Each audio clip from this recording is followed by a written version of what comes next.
Good morning in there out there. From in here, way out here. Sun's about to come up. That's how early we're going this morning. Definitely need a slurp. Wow. Well, we have on Tuesday was Mariana's birthday, so happy birthday, Mariana. Hi, Mark. Welcome to the Sentimentalist. Lots of things to talk about. This is a big night. I get to talk with Dana Vanderlucht. Oh, I'm watching the sunrise. Woo-wee. Big line of orange. See, this is, Charles Simic talks about this. And remember Rockwell Kent? Way back when, he talked a lot about, this is, seeing that line of sunshine coming up?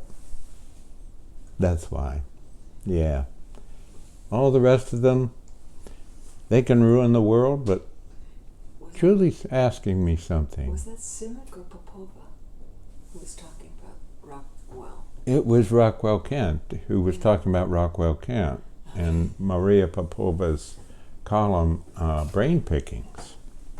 Yeah. I think I need another slurp. But the whole business of talking lots to people today is all the talk is just, we're just flooded, right? I mean, I must get, and you must get, 80 to 100, wipe it out, political things, and some of them are getting nasty. Jack, you haven't even contributed one bit to Senator Carmichael's run for Idaho. No, I haven't. And she hasn't read my poems either. It's a delight to live in the world that you make yourself. The view, this dear one right beside me, old Viv, she's just right here. She's just had her morning walk. And with Julie. And it's a good thing to do, because this is probably the only thing to do. And where did I put that? I thought I had it right here. I was talking, blah, blah, blah. I was talking tonight about tonight with Dana Vanderlucht and her wonderful book, Enemies in the Orchard. And she and I are going to have a conversation. And that's at Graves, Hall, at Hope College. And it's a lovely room. And she and I are going to chat. But she's got some wonderful, fascinating stories about her family keeping Nazi prisoners of war in their apple orchard to work with them. And what happened. And a lot happened. It's such a beautiful book. I think you'd have a great time. And if not, they have coffee and tea and snacks. Yeah, I saw my first robin. Hey, have you? He was hopping along right outside here. And you know what? He chirped, but I heard him say, "What was I thinking?"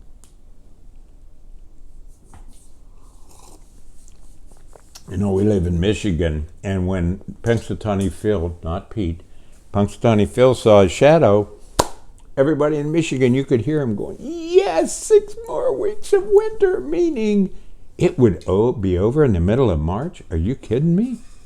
What? We've had snow in May. Yeah. So 6 more weeks? Yes. Not yes, yay, snow, but yes, it'll be over in 6 weeks. Got my wonderful board that David James gave me here. You know, I like to keep that with me. I finished reading Huckleberry Finn. That's one of those many books that all of us, War and Peace, Anna Karenina, Crime and Punishment, haven't read.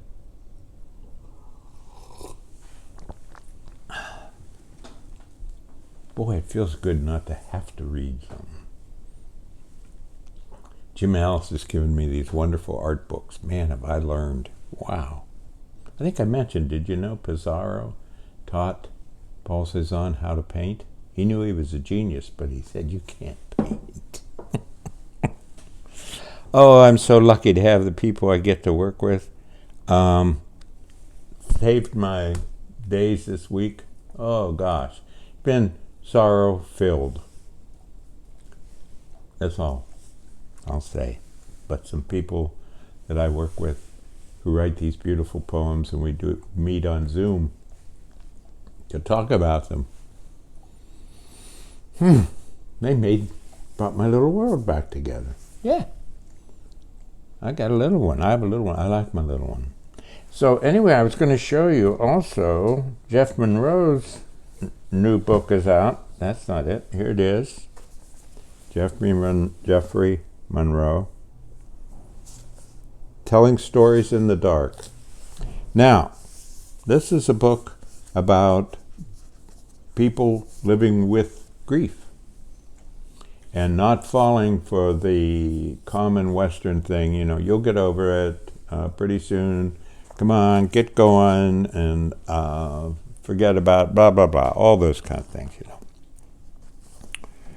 And it's about living with it. And so if that's not, if that's the kind of thing that brings you down rather than comforts you and gives you insights, and there are true stories. There's several true stories in there. Last night I read, I'm done now. It's incredible. And it gives you that permission to not be mopey, but to do something with it. And I know I still talk to my dad a lot, and I giggle about my mom. Yep, but I talk to my dad a lot. Let me see what I have here. Enjoy. It's so fun to have our daughter here. Oh my goodness, it's so fun. She comes home from that elementary school, and of course there's still trouble, but she comes home, and you should see the art. They're having an art exhibition at the two schools she works in. You would think that Frida Kahlo, Paul Klee, Moreau, what these kids make is so inventive. And then when they talk about it, you just fall on the floor, because it's, well, what's the name of your bird? Henry. Oh, just that, and it knocks you out. You just hear this little kid, because you film them, and they're so little, and they're remarkable, just remarkable. When she was little, I thought, what are we doing? We're checking out the window, huh? Oh yeah. When she was little, you make every day too, you and Julie. Yeah, you do. That's a reason to walk around. I don't have to have any meaning for anything. I just go, wow, look at that. I've seen it 1,000 times, and look at that. Isn't that wonderful? Yeah, look at that. Look at that up there. Look at that. Look at that.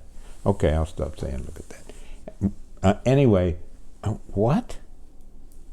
Oh, when she was little, I thought, little kids have to walk around in a place that's, it's like Gulliver, Everything's too big to, there's nothing to their size.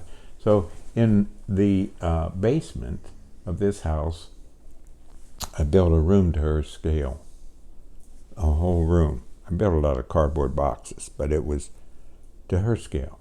And she just loved it. And when people would say, Mimi, show us your room, she wouldn't take her people up to the nursery. She'd take them down and make them, crawl through the little door, and she could toddle around in there just fine, and they were all hunched up. But so it was the reverse Gulliver. That was fun. That was really fun.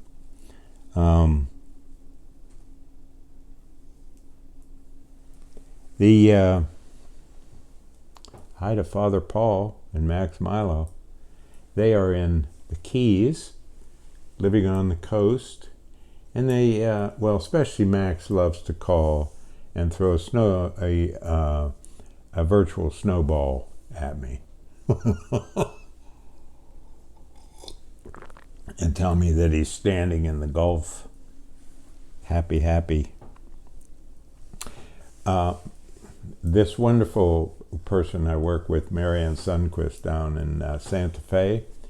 She's one of the country's best chefs, and she writes a food column. She has 2 boys, River and Fox, and husband's a painter. Marianne she's one of those, I can do so many things, and she's so humbly intelligent and articulate, and she was talking about the realization that we're born lonely. Isn't that interesting? Now that sounds like a downer. That's a diner. Yes.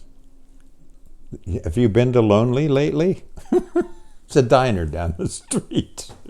That could sound like a downer, but what she was saying, talking about, is that's just a given, because each one of us, our brains, there's no 2 brains, alike necessarily, and we have to try to figure out how to connect and how important it is. And maybe we don't even know, but deep down, this padding, dear, dear, dear Vivian, is love out of loneliness. And that's okay. It's not a downer. It's a recognition that we're the only one who we are on the planet. And everybody else is the only one that they are. And man, it knocked me over the other day. I was thinking, this sounds so stupid, but this is what this guy thinks. I'll never get to be that person. I'll never get to be that person. I'll never get to be that person. And it brought out how they're all different. They're all walking around different. It's not robotic. They're all different. And there's a tragic side when we think of politics and wars, but the other part is so wonderful, just so wonderful. I wonder why religion is equated with churches and mosques and stuff like that. I have a poem. It says, I like to be religious for no reason at all. I don't know that we need that. And dear Julie has just told me that I have 10 seconds left to talk to you. No, I've already gone 10 minutes. Oh my gosh, she was so stricken when I said the wrong thing, and I meant it as a joke. Anyway, let me reach behind here. I do think, let's not usurp religion with, I just think we can be religious. Right, Viv? Aren't I being religious right now? Yeah, I think so. I think it has to do with being together and caring and loving. And again, I'll argue that those people who can't even sign an email love, come on. You can't say love enough. Let's just love each other. It doesn't have to be some big deal. It's not a big deal. It's nothing. Make the bed. Right, Viv? It's this. That's all. Yeah. It's a cookie. Yeah. Okay. Well, when my dad was a coach, one of the things he always taught his players was he would say something like after the game, remember Harry, this was Harry Reynolds, who was the main custodian. Remember, Harry's going to wash your uniform. You get to play. Harry has to wash your uniform. And I would always talk to my advisees when they arrived on campus and say, the custodian in your dorm is not there to clean up for you. Okay, so help out and mostly say thank you. And my dad would say, on your way out tonight after the game, win or lose, tell Harry thank you. Because Harry's still going to be here after the game. And so for the custodian, this is this book all about basketball. Anyway, before the game, a lot of slush tonight, custodian thinks, looking over at the row of mops leaning against the wall of the boiler room. I clean up after everyone. The crowd is coming in, stomping the snow off their boots, shaking the flakes from their coats. He grabs a bucket, takes a mop, puts them by the door. He thinks of his son, a teacher 60 miles away, who had played guard, averaged 14 and 6 assists his senior year. He'd let him in the gym on Sundays. They'd gone one-on-one. He'd even won a game or two. He remembers going out with Cindy Cross. She married a car dealer. His hands feel like young birds.